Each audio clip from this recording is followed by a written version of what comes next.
Yeah, he did a good job of the one thing I knew he would be good at, and is that step back counter. And yeah, it's just a good shot, man. I felt like I saw something else. I stepped in. He capitalized on the one mistake that I made, and I paid for it. I mean, I felt like the fight could have still kept going, to be honest. I rolled over to try to come back up, and I mean, as soon as he stepped in, I was fine, but it was just one of those things. Can't be mad at the ref. It is what it is, man. Losing sucks. It always does, especially losing to him. But honestly, he's a good fighter, man. A lot of the things I said coming into this fight, I said I respect the skills. I know what he's good at. I know what my strengths are, and he was able to capitalize on that tonight. And I've been here before, man. I mean, a lot worse, though, with Marlon Moraes, and I was able to bounce back and put together a pretty good streak to even get the belt, you know? So it's just one of those things. Life goes on, and it's whatever you decide to make of it, you know? It's just one of those things, and I'm going to remember this night for a very long time, and it's going to fuel me for just bigger and greater things. Yeah, you mentioned, that he caught you with the one thing, and you were very good at giving him credit before this fight, probably even more than some of the onlookers and pundits and stuff. Was he in there, was he as good as you were expecting, or in ways was he a little bit better than you were expecting? Was he doing things that you're like, oh, he's better at that range than I thought, or anything like that? He was better than what I thought in his footwork. And that was one of the things I try to get guys to emulate, because I knew that is a hard thing to do, because I do it myself when I go side to side. But it's different when someone else is doing it to you, and you're like, I can't track this motherfucker down. I tracked him down a couple of times, but then he would spin out at the last second when I think I threw a side kick, and he was able to pivot out beautifully. He did a couple of things really, really well. I mean, I would have liked to have gotten it down to the ground to really see how good he is down there. But like I said, the one thing I knew, we were doing a good job of throwing that overhand right into the takedown. He threw the front kick, and right after I was like, okay, I think I got his timing. I threw the left hand, and as I was coming down, he stepped back. He hit a beautiful counter right, and it was a counter right. I think it was a counter right, and it was clean, man. It was clean, and I knew I was okay, but it was one of those things. You're rolling around on the ground. The ref doesn't really know how bad you really hurt. I know the ref hasn't really seen me in that position before, so it's kind of hard to kind of give the benefit of the doubt. Definitely think it could have gone a little bit more. But, yeah, credit where credit is due, man. Sean did a great job. He stayed disciplined, man. I didn't want the fight to be boring. I could have sat on the outside and just kept playing the leg kick game. But then I would have had all the criticisms of everybody else. And I was like, see, this is the difference. He stayed disciplined to his game plan. And I kind of let, I don't want to say emotions, but I kind of let trying to be a little bit more of an exciting style for the fans play a factor. We've seen the Izzy Yoel Romero fight. We've seen bad fights before where it's kind of like not much happens because no one wants to make that grave mistake. I made the mistake. Sean capitalized. I paid for it. You mentioned there that you felt the fight could have kept going because the referee didn't know how hurt you were or weren't hurt. How hurt were you after the right hand? I thought it was fine. I mean, as soon as it rolled over, he came over to me. I was like, dude, I'm good. I mean, they asked me a question. I forgot what state we were fighting in. I will say that. That wasn't like, oh, he hit me so hard. I forgot. I was like, I legitimately just forgot where we were. And where did you think we were?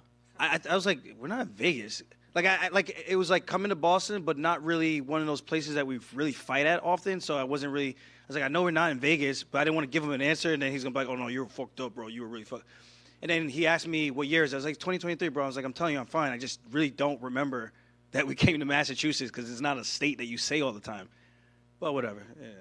What's next for you, Aljo? You said in the cage very thoughtfully that, look, if he's catching me like that, 45ers could do some damage too.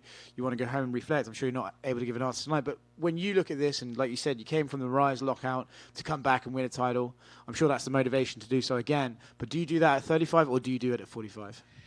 That's one of the things we gotta talk about. I mean, I would love to have a rematch. I just feel like even that first round, what did you guys think? What did you guys score that first round? I thought it was very close. I thought it was very close too, but I didn't know which way it was going towards. I mean, I know I landed a bunch of leg kicks. He landed one cross to the body, and I got him on the cage at the end. I think I landed like 3 punches to the face maybe, and that was like the round. It wasn't very eventful, but I felt like we were both trying to establish our rhythm and our range. So I wasn't sure like which way the fight was really going into that second round. I would agree. I think it was one of those rounds that they were going to score it either way, you know.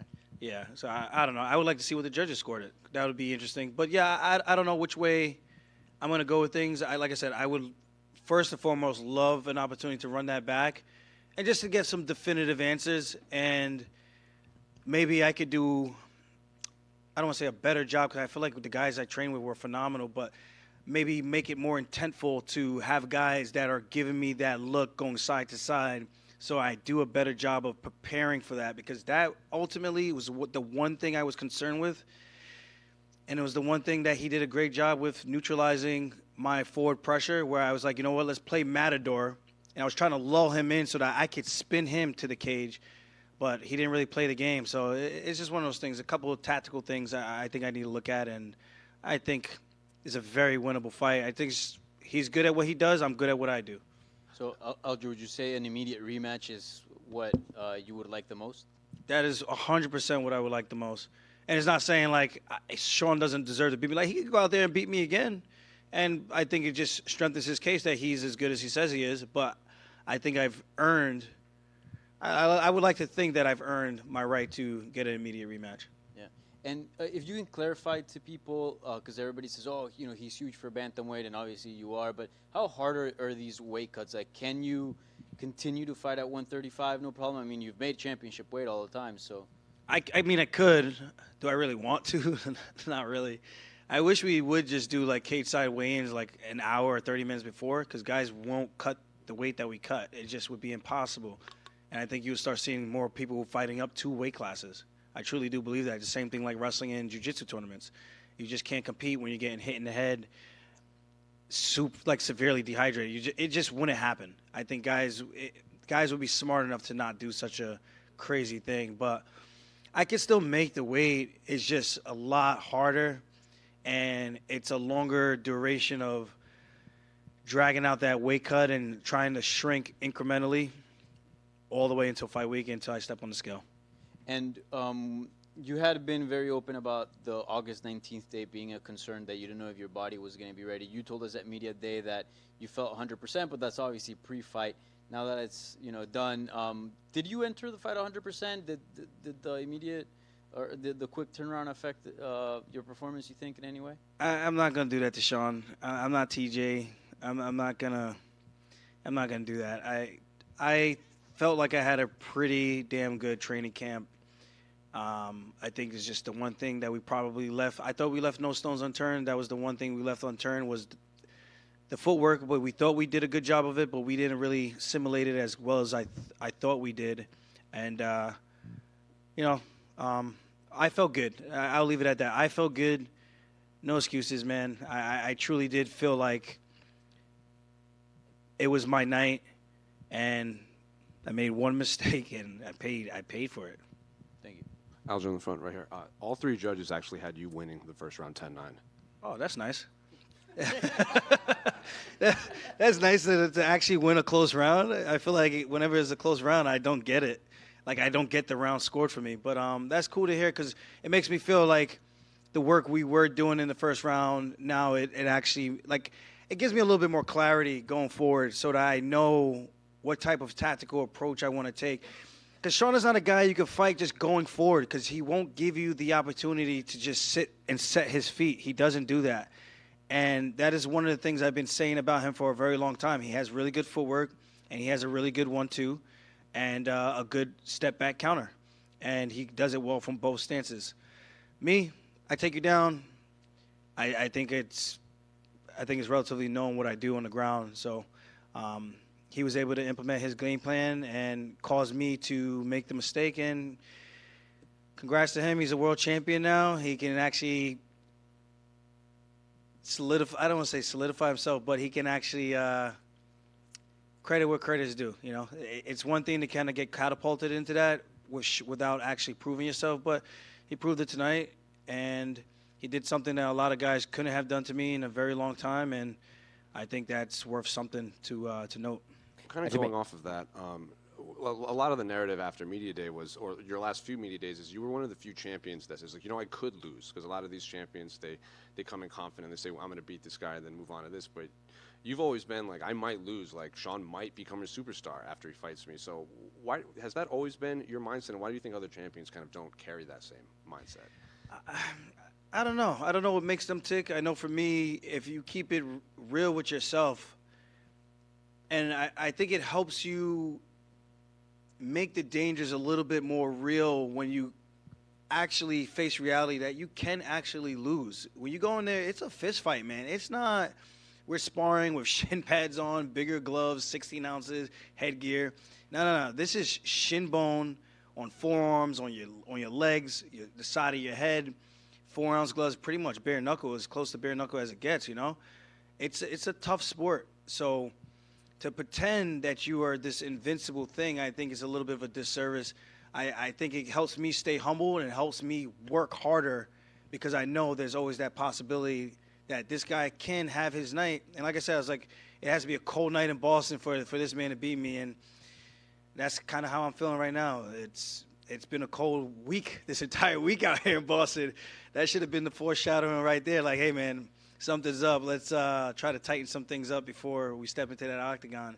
But I think it's just a good mindset to have going in that there is a possibility you could lose, but how can you make sure you line everything up and give yourself the best opportunity to win? Last one for me. They cut to you during Chris's fight. They would show you in the back. Was it hard watching that fight? Not hard. I mean, the hard part was obviously his leg and seeing him get kicked to the leg over and over. Like, that was the hard part because I'm just thinking about health after he's done fighting. And it's always tough to see stuff like that. And I know Brad because I trained down there at Extreme Couture. He's a cool dude. And I'm just glad both those guys came out as healthy as they possibly could. And hopefully Chris's legs aren't as severely beat up as it looked, because that's unfortunate. I think the guy's had like 25 or 26 surgeries, bro. And that's a lot. So hopefully he has a speedy recovery, and that's my guy, man. He's always been Captain America to me, someone I always looked up to. He just felt like he was always invincible, doing things that were unthinkable and made it all possible, like to see him doing that kind of around my age group. Not really, but kind of. Aljamain, up to your right. Speaking of your teammates and your coach Ray and Al and Marab, I mean, what you put together in this title run was spectacular. I know it's hard to process that now after a loss, but I mean, it was cementing yourself as one of the best bantamweights in UFC history, and it was really the title run that put you on another level. In terms of your team, I mean, you must be very proud of what you guys have accomplished. Obviously, you're not done yet, but what you've accomplished so far. Definitely proud of everything, man. Glass half full. Like, I get choked up when I talk about this. Like, I don't come from the best household, so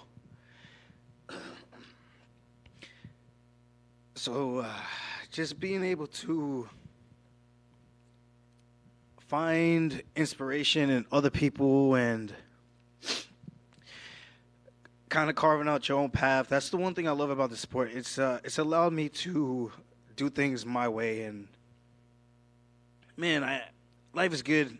I got my family. I got my beautiful fiance. I don't want to cry on fucking camera, man. It's the things that matter the most in life. The competition is okay, but this has really helped change my life. Like, I know the UFC gets a lot of shit from like the fighters and stuff, but if it wasn't for them, man, I wouldn't have the life that I live today. And I told Dana that even at the weigh-ins yesterday, and Hunter, like, if it wasn't for them, like, half the things I've done in this sport wouldn't be possible. And the things I've been able to do for my family, bought my mom a house, doing a little real estate. I own 3 houses now.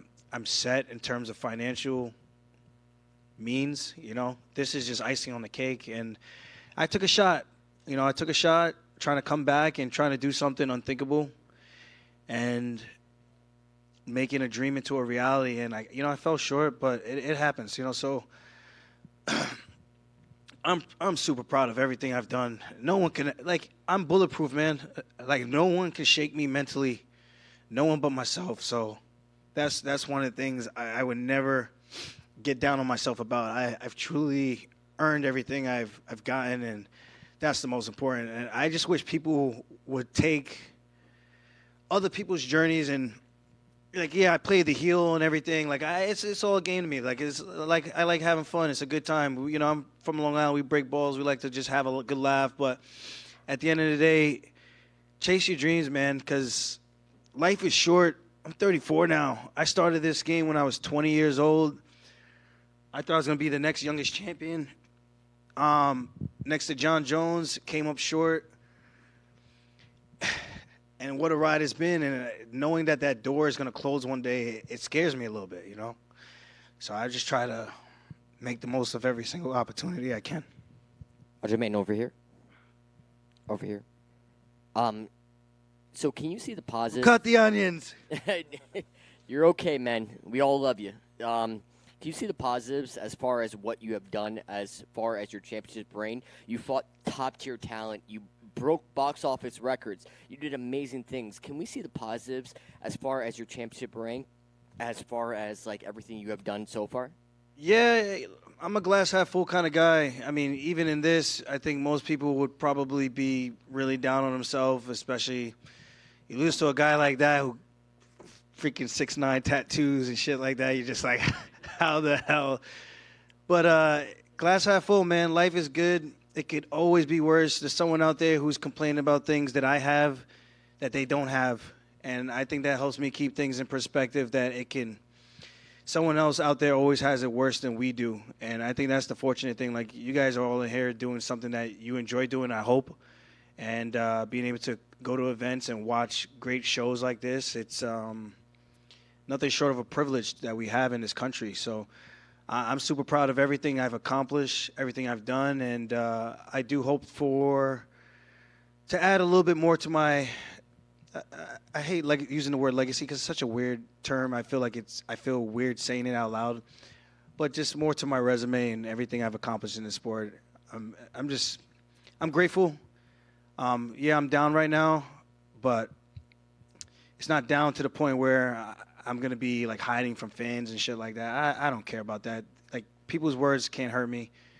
The only thing that can hurt me is the ones that are closest to me, and that's my loved ones, you know. So at the end of the day, dust myself off, get back on the horse. I've done it before, and just go again.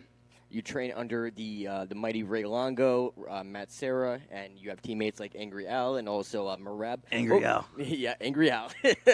What advice did they give you? Because they've been through the process, obviously, and they had the highest of highs, the lowest of lows. What advice did they give you, especially after this? Well, we haven't really – I don't think we really actually talked like that yet. Just, you know, it's the fight game. We get caught.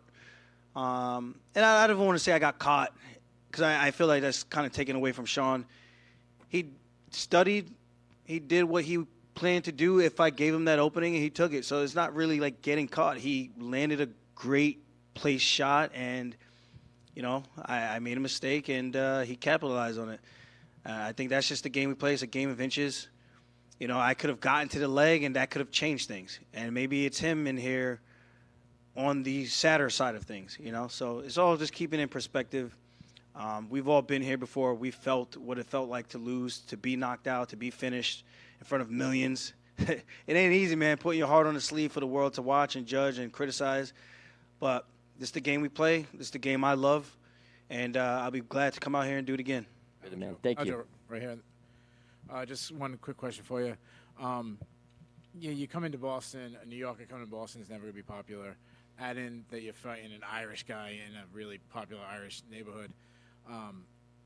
Does the crowd ever get to you? I know you say, you know, you like to play the heel, but, I mean, you're still a human. I mean, when most of the crowd is cheering for him, does that get to you a little bit? Nah, I mean, I think it makes it fun. There's a good guy and a bad guy. I don't know why I'm the bad guy, but I'm the bad guy. So it's like, you just embrace it, have fun with it. I mean, it's kind of like a WWE kind of thing. I think we've all kind of grew up watching that. There's always someone you love to cheer for, someone you love to hate. And I think that's what makes it fun. I don't really look too much into that. I use the booze to kind of fuel me, you know? And, God, I could have made that a boring fight, and it just wouldn't. I probably wouldn't be here right now. But It is what it is. Yeah. No, it's a short answer. No, the boos don't bother me. If anything, it's I'm glad the crowd actually has a reaction, and it's different when they see me in the street. Oh, we love you. And then when I walk out to the arena, it's boo. This man sucks. And I enjoy it. I embrace the moment. At the end of the day, one day there's no one going to be booing. There's no one going to be cheering. It'll just be me, hopefully cheering for my kids on the sideline, being a happy dad. So I think that's what life's all about, man. Just taking the time out to smell the roses, and I'm definitely going to be sure to do that after this tough training camp, back-to-back, and take some much-needed vacation time with my fiance. She's done with nursing school, and we both just moved to Vegas. I think it's time we go hang out, go celebrate with some Funk Harbor tonight. It's not really a celebration, but, just other accomplishments. And I'll be in Sydney, Australia, to go watch the fights. Just be able to kick my feet back, unwind a little bit, and be like you guys, just hang out, watch fights, talk a little shit, and drink a couple adult beverages.